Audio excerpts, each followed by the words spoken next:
needs a purpose in your story.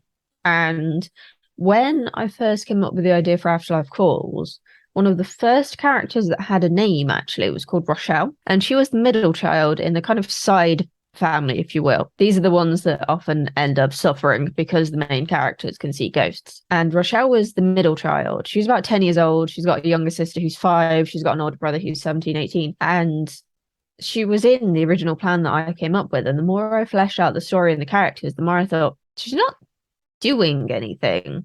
And I don't know what to do with her. Like, I had very clear ideas for almost every other character, but there was just nothing for Rochelle. And so I decided very early on that even though I didn't necessarily like the idea, I cut her out. And I like to kind of think of it.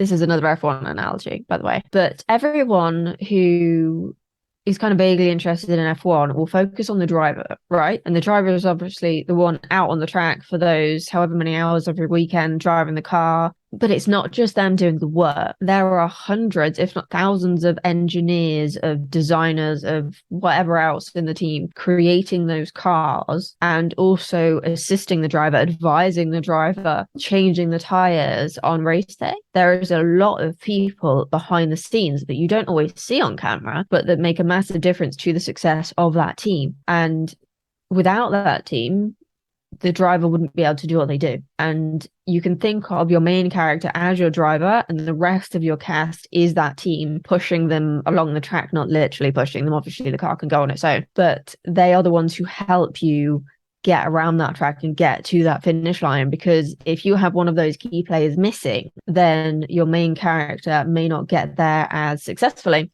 or may not get there at all.